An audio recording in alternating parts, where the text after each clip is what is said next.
Le savoir, c'est le pouvoir. C'est le sujet du podcast de ce jour.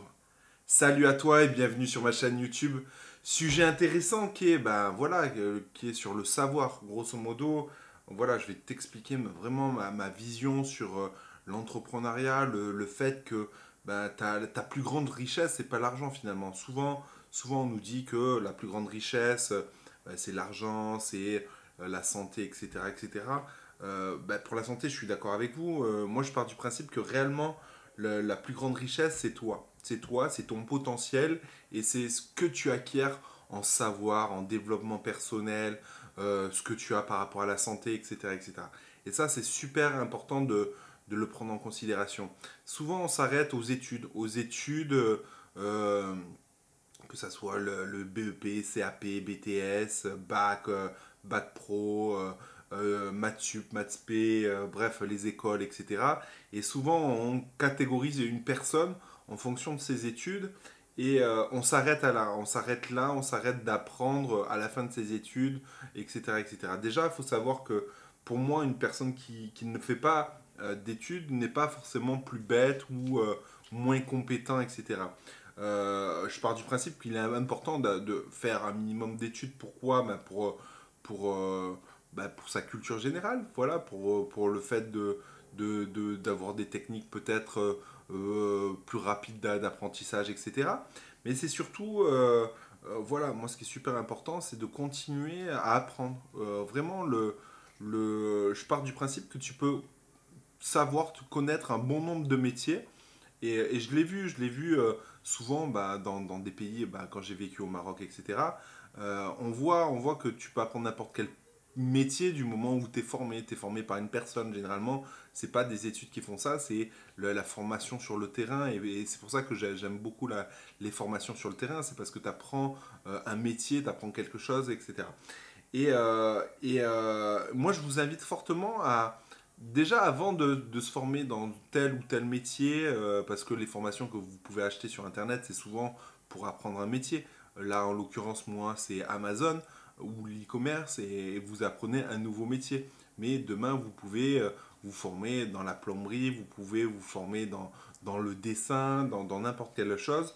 L'essentiel, c'est d'apprendre. Mais avant d'apprendre un métier, pour moi, ce qui est super important, c'est de continuer à apprendre ou à développer son esprit sur l'état d'esprit. Sur l'état d'esprit, c'est pour ça que pour moi, les formations en développement personnel sont importantes. J'en fais pas, hein, j'en vends pas, etc.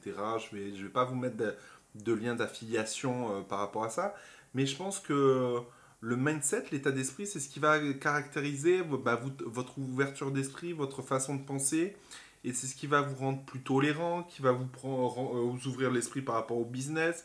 Et je pense que c'est important de commencer par là, dans le sens où euh, les gens sont fermés, parce qu'on fait nos études, les gens sont fermés par des peurs. J'entends, voilà, je parle souvent de vendeurs de rêves, de peur de l'échec, peur d'entreprendre. Les gens se cherchent des excuses quand il y a un échec, quand il y a quelque chose qui ne se passe pas comme ils veulent. Je le vois, soit ils veulent un remboursement, soit ils disent que vous êtes des escrocs, etc. Mais au fond, c'est pas le formateur, l'escroc, c'est pas voilà, c'est l'État, c'est pas l'État l'escroc. Voilà, c'est une vidéo en live, je vais pas faire de coupure, tout ça, je vais vous dire vraiment ce que je pense.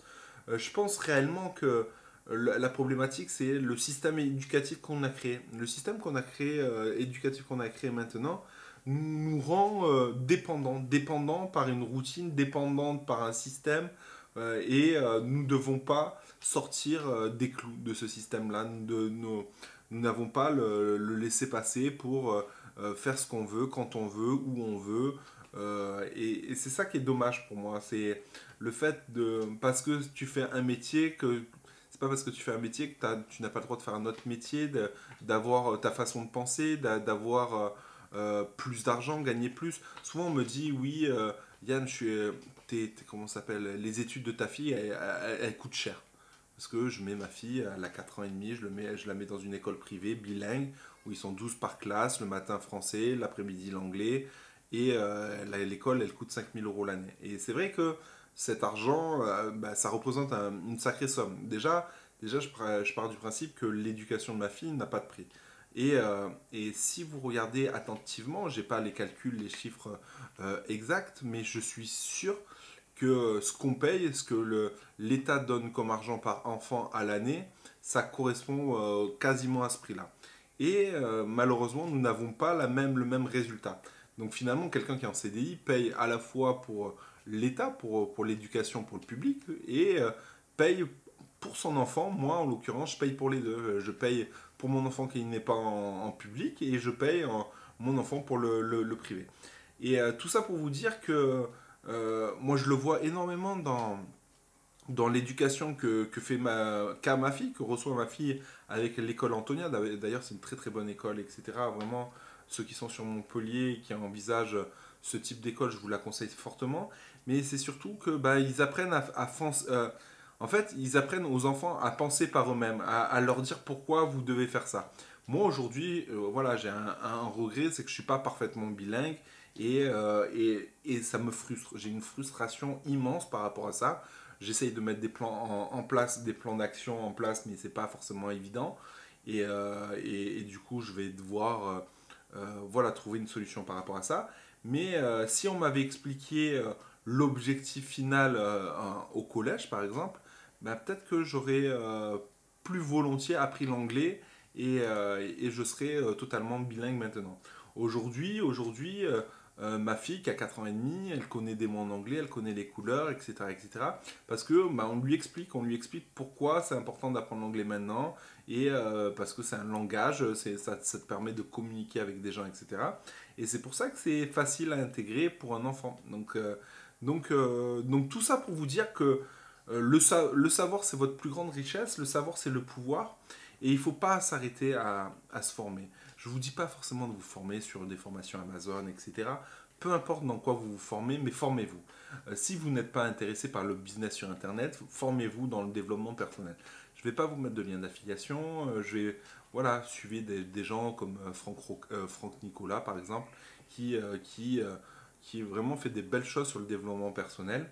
Et je vous invite vraiment à vous former. Si vous êtes dans l'e-commerce, vous formez dans l'e-commerce, mais pas seulement l'e-commerce, le web marketing et d'autres choses. Vraiment, c'est super important. Il faut vraiment avoir cette ouverture d'esprit. Et c'est ce qui va forger votre tolérance. C'est ce qui va forger bah, le fait que bah, vous allez réussir aussi. Et voilà, et dites-vous une chose, l'argent ne fait pas tout. Ce que vous apprenez, même si vous avez un échec dans un business, l'argent que vous avez dépensé dans une formation, ben ça vous a donné ben un savoir. Et ce savoir, vous allez peut-être l'utiliser dans votre boulot. Il y avait une personne, un pompier, qui me disait, ben voilà, j'ai pris telle formation, j'ai échoué dans ce business-là, mais je m'en suis servi pour apprendre à mes élèves bah, des techniques, etc., pour monter en grade ou des choses comme ça, ou pour se sentir mieux, ou pour mieux manager des personnes, etc. Et finalement, ça lui a donné vraiment des bonnes choses, mais dans sa vie de tous les jours. Donc voilà, j'espère que cette vidéo vous a plu. N'oubliez pas que bah, le savoir c'est le pouvoir. N'oubliez pas que soyez curieux, soyez curieux de la vie, soyez tolérant envers votre prochain et n'oubliez pas d'apprendre. Vraiment, votre richesse, c'est ce qu'il y a là-dedans. C'est ce qu'il y a là-dedans. Et puis, prenez soin de vous. C'est super important. Si vous avez aimé cette vidéo, un petit like, ou sinon listez-moi en commentaire des sujets de vidéo, comme ça je les enchaîne. Et sinon, je vous dis à plus tard les rouillas. Ciao!